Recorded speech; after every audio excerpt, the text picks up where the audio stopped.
Assalamualaikum, Bu. Waalaikumsalam, Nak. Gimana kabarnya? Alhamdulillah baik, Bu. Ibu bagaimana kabarnya? Alhamdulillah, Nak. Ibu baik.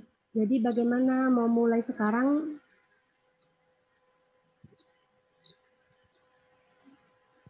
Iya, Bu, boleh. Oke, sebelumnya Ibu minta maaf kalau kita melakukan proses counselingnya melalui media Zoom. Karena kan kita tahu sendiri nih kalau di luar tuh lagi ada COVID. Nah, eh, jadi sangat tidak memungkinkan untuk kita melakukan konselingnya tuh secara langsung.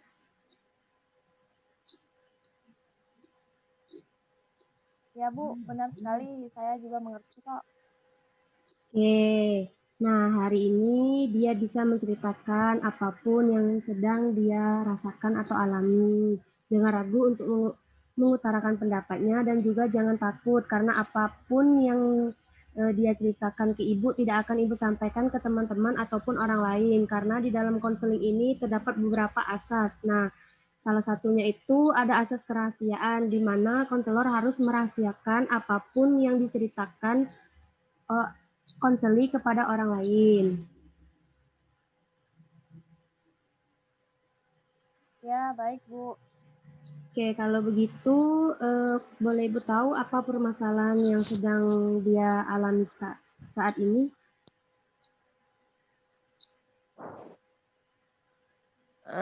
Jadi gini, Bu. Dia tuh sering merasakan cemas dan suka berpikiran negatif terhadap masa depan dia, Bu. Apa yang mengganggu pikiran dia sehingga dia bisa berpikiran seperti itu dan sering merasakan cemas?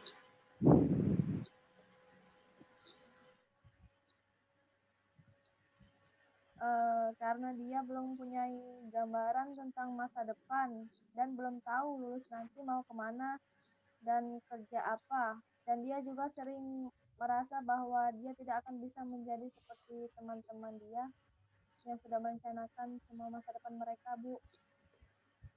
Oke, apakah ada hal yang membuat dia sampai saat ini belum memiliki pemikiran tentang masa depan?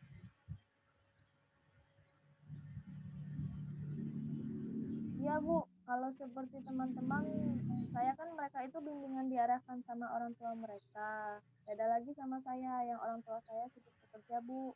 Jadi mereka belum sempat, jadi mereka belum sempat untuk memberikan pandangan kepada saya. Oh, orang tua kamu kerja apa, Nak?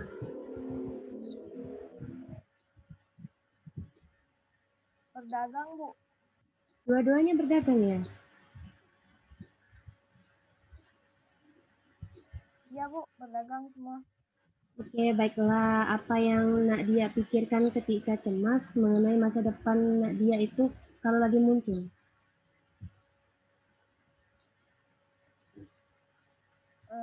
Dia berpikir kalau dia tuh nggak akan memiliki masa depan, Bu.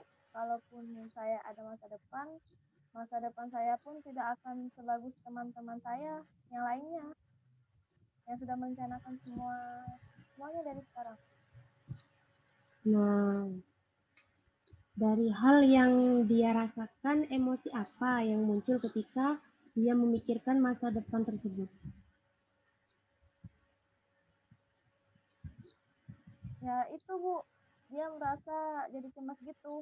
Terus kalau misalnya teman-teman dia lagi pada bahas tentang pendidikan lanjutannya dan tentang pekerjaan, saya tuh langsung menghindar dan menjauh, Bu. Kenapa dia menghindar? Justru dari situlah kan kalau misalnya dia ikut berdiskusi bersama teman-temannya, siapa tahu nanti dia jadi mempunyai gambaran tentang masa depan.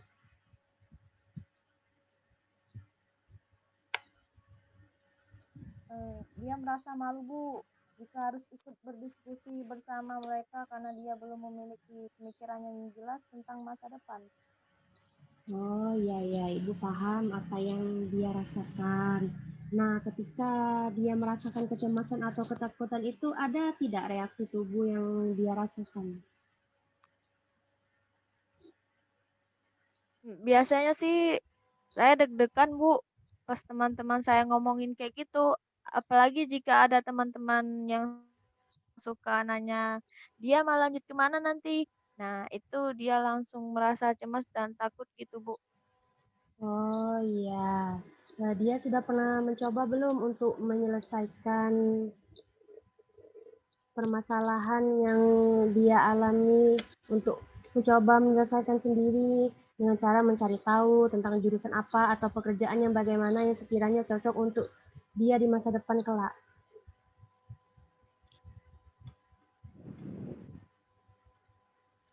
Pernah sih, Bu, waktu itu saya pernah browsing tentang kayak universitas gitu, Bu, tapi nggak berlanjut, Bu, soalnya saya cuma tahu di situ doang dan nggak tahu mau minat saya tuh dan bakat saya apa gitu.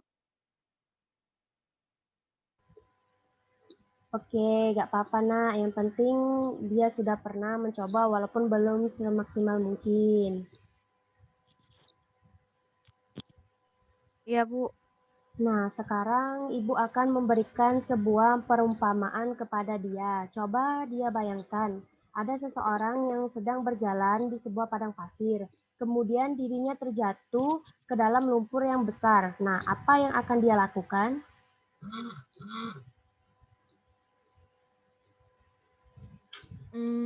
Mungkin dia bakal berusaha sekuat tenaga, Bu, untuk keluar. Ya, bisa saja seperti itu. Namun dengan hal itu justru akan membuat orang itu akan semakin terisak ke dalamnya. Nah, beda lagi kalau orang tersebut mencoba untuk tenang dan tidak banyak berontak, maka akan lebih mudah atau leluasa untuk orang tersebut bisa keluar.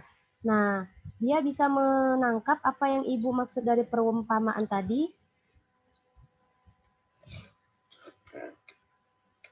Ya, Bu, bisa. Nah, oke.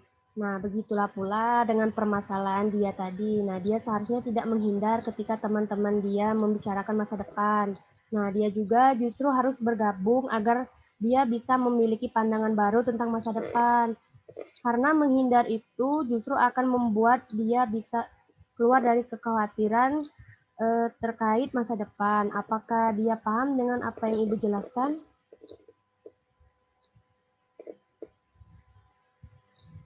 Ya, Bu, dia paham. Oke, kalau paham, coba sekarang Ibu minta kamu beri perhatian penuh ke seluruh tubuh kamu dari atas kepala hingga ujung kaki. Dan eh, reaksi muncul apakah yang kamu rasakan. Nah, lalu jika sudah gambarkan bagaimana perasaan kamu yang muncul, bisa berupa berbentuk warna ataupun eh, itu. Nah, setelah itu coba kamu tenangkan, rileks, fokus terhadap diri kamu, apa yang kamu rasakan. Oke, silakan coba. Sudah? Ya, Bu. Udah. Oke, sekarang dia ambil napas dan coba dia tarik napas dalam-dalam. Kalau sudah, keluarkan secara perlahan.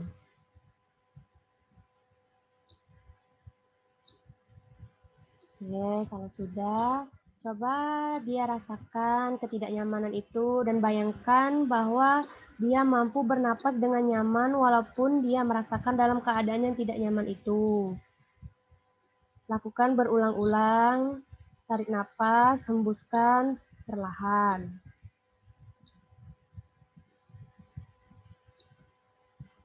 Apakah sudah dia lakukan? Ya, Bu. Oke, kalau sudah dia lakukan, apakah Udah. dia berkeinginan untuk melawan rasa ketidaknyamanan itu dengan memikirkan masa depan dia? Ya, Bu. Dia mempunyai keinginan itu. Oke, baiklah. Jangan mencoba untuk menghilangkannya ya, karena itu bukan menjadi tujuan kita. Kita biarkan saja ketidaknyamanan itu ada dan muncul. Lalu dia lawan secara perlahan dan dia juga harus merasakan bahwa itu bukan hal yang menakutkan. Nah, kali ini bagaimana perasaan dia? Apakah ada sesuatu yang dia rasakan?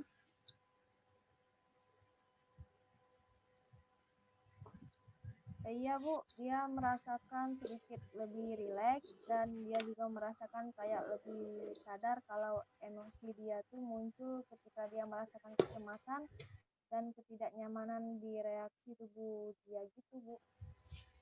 Oke, baiklah kalau seperti itu. Ibu sangat mengapresiasikan usaha dia untuk mampu terbuka dan menceritakan permasalahan dia ke Ibu. Iya Bu, terima kasih. Baik, kita sudah melakukan proses konseling pada tahap pertama atau sesi pertama. Kita langsung saja lanjut ke sesi kedua atau tahap proses konseling yang kedua. Iya Bu, baik. Oke, tadi kan kita sudah membahas mengenai kecemasan dia yang melalui tahapan yang sudah Ibu sampaikan dan kita praktekkan tadi. Nah, menurut dia, apakah masa depan yang belum terjadi itu masih perlu untuk dicemaskan? Ya seharusnya tuh sih enggak Bu, kalau dia udah punya gambaran tentang masa depan. Lalu apakah kecemasan dia hanya dia jalankan tanpa harus mencari tahu solusinya?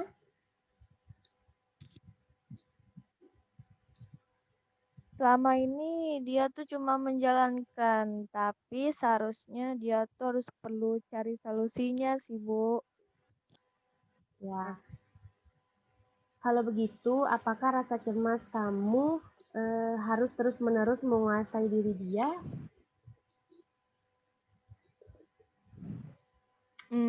Enggak sih Bu. Ya, benar. Jadi sebenarnya pemandirian dia yang memiliki kuasa penuh pemikiran, bukan pemikiran yang berkuasa atas dirinya. Nah, sesi kali ini Ibu rasa cukup untuk sesi selanjutnya, yaitu sesi ketiga. Pada sesi ini bertujuan untuk merelaksasikan pikiran dia dan menghilangkan beban-beban yang dia rasakan. Baiklah, langsung saja kita mulai sesi kita kali ini ya. Ya Bu. Sekarang dia ikuti instruksi ibu ya. Sekarang tutup mata dia dan ikuti suara ibu.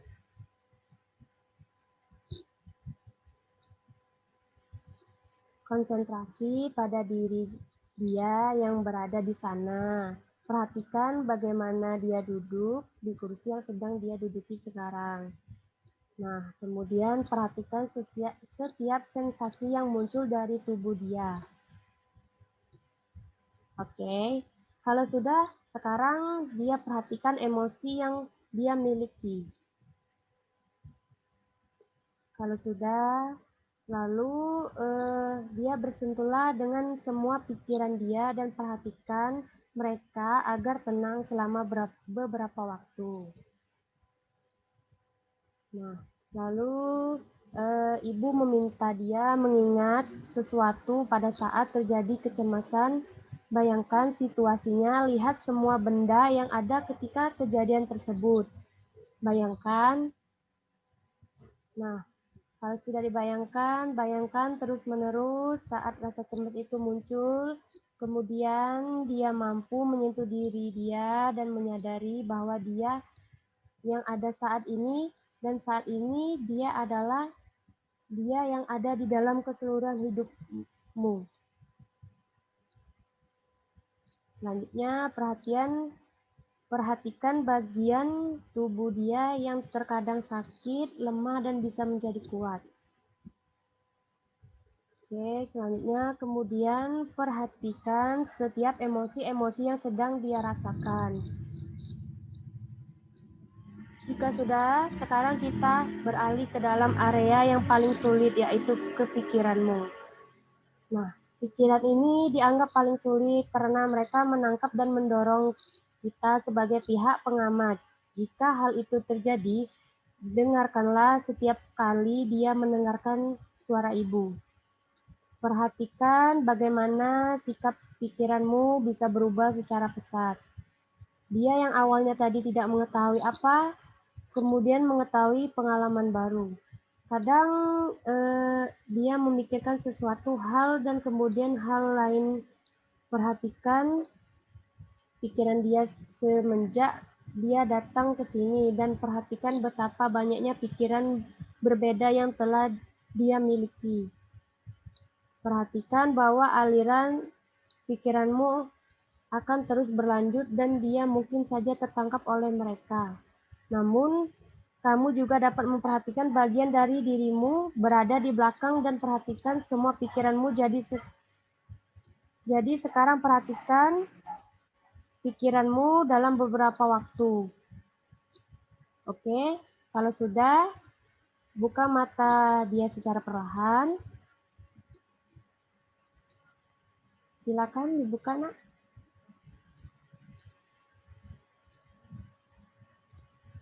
Oke, kalau sudah, bagaimana perasaan dia sekarang?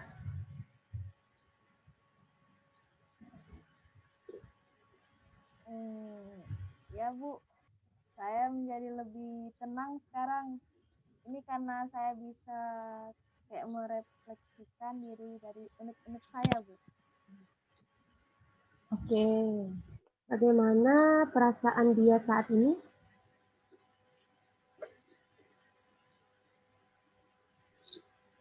Alhamdulillah Bu, cukup bikin dia lebih tenang dan sadar terhadap permasalahan dia saat ini Bu. Oke, baiklah, alhamdulillah ya. Nah, sekarang kita masuk ke sesi 4. Langsung saja Ibu mulai. Nah, sebelumnya Ibu mau tanya ke dia, menurut dia, sekarang ini kan dia sering merasakan pikiran negatif yang membuat dia menjadi cemas. Nah, apakah itu benar atau salah?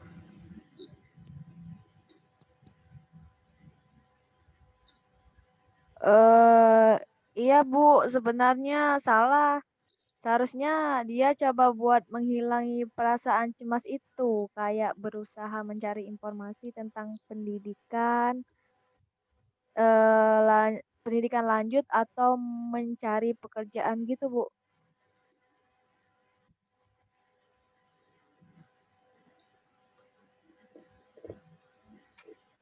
Oke, jadi usaha untuk menerima dan membuat diri dia menjadi tidak cemas adalah hal yang benar ya?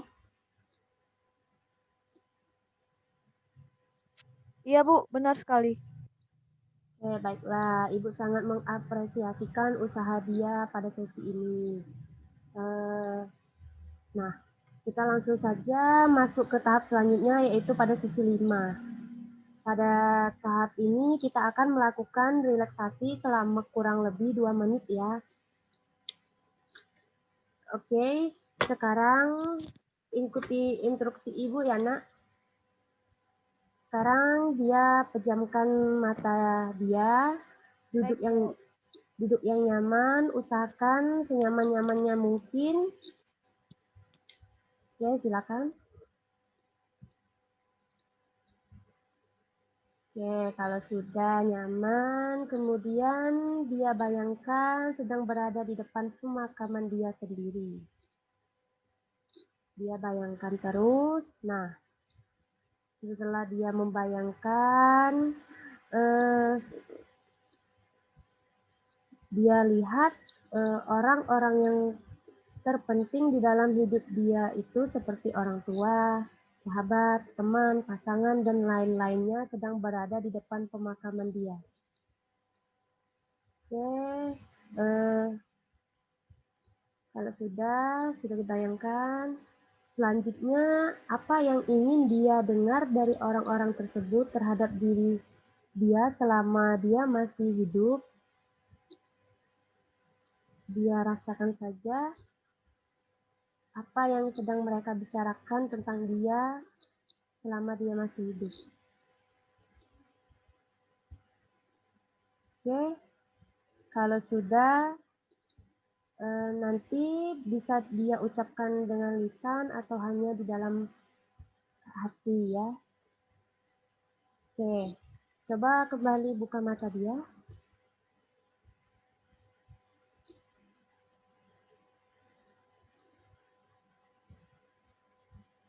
Nah, sekarang apa yang dia dapat dari relaksasi tadi?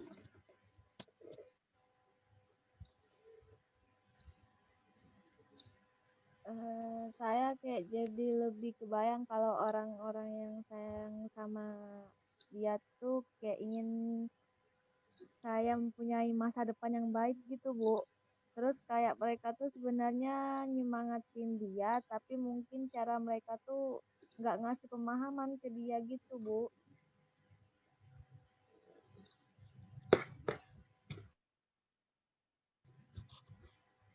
Nah, kalau seperti itu, maukah dia seharusnya mewujudkan keinginan orang-orang yang sayang sama dia dengan merencanakan masa depan dia mulai dari sekarang?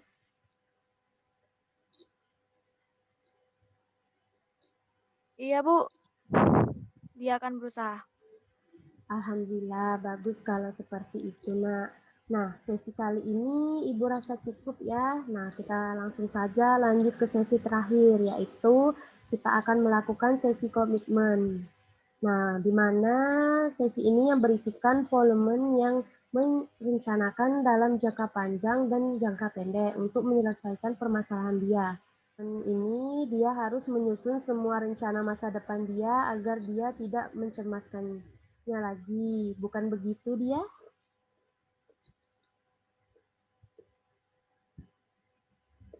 Iya, Bu. Benar.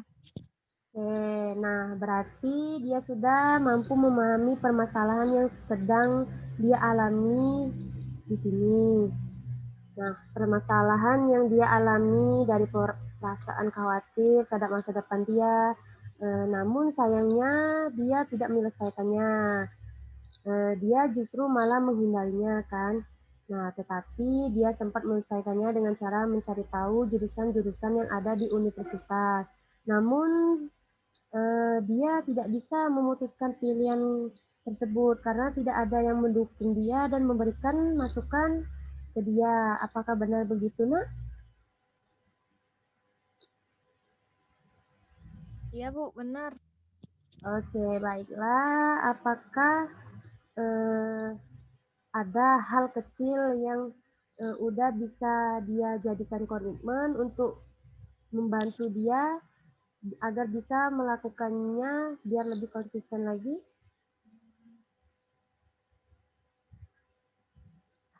Mungkin hal terkecil yang akan saya lakukan itu adalah bakal cari tahu tentang informasi kayak pendidikan lanjutan, atau kalau saya mau kerja, saya juga bisa cari peluang tentang lapangan pekerjaan yang ada gitu aja sih, Bu. Oke, itu sudah termasuk komitmen ya, Nak. Terus kalau buat jangka panjangnya nanti apa yang akan dia lakukan? Mungkin kalau untuk jangka panjangnya setelah saya sudah mengetahui beberapa informasi-informasi tentang masa depan saya bakal ikut bergabung pada teman-teman saya itu lagi dan ngomong masa depan, Bu. Biar saya juga punya pengetahuan lain tentang kayak misalnya dia mau masuk ke universitas mana. Jadi saya bisa punya pengetahuan pengetahuan baru gitu, Bu, dengan bertanya-tanya lebih banyak ke teman supaya saya jadi banyak mengumpulkan informasi, Bu. Oke, baiklah. Nah, rencana jangka pendek dan jangka panjang kamu sudah bagus.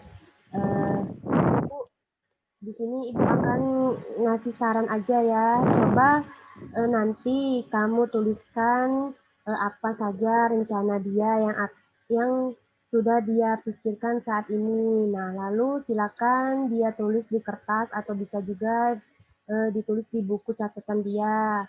Nah, nanti disitulah dia akan tahu mana rencana dia yang berhasil dan mana rencana dia yang tidak berhasil. Kalau misalnya sudah dicoba, nanti dia evaluasi kembali apa yang menjadi penghambat dia dalam membuat rencana tersebut.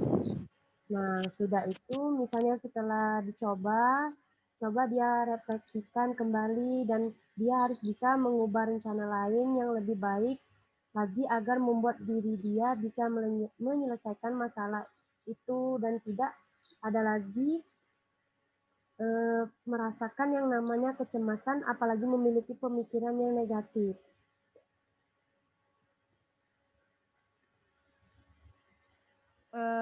Iya Bu, nanti dia akan coba. Oke, baiklah.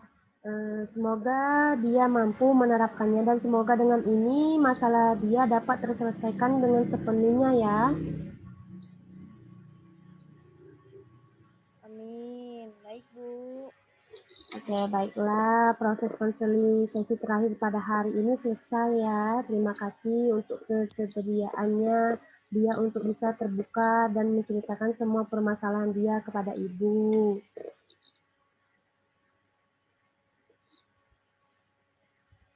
Iya Bu, terima kasih juga Ibu udah mau bantu dia menyelesaikan permasalahan dia dan meluangkan waktu buat dia.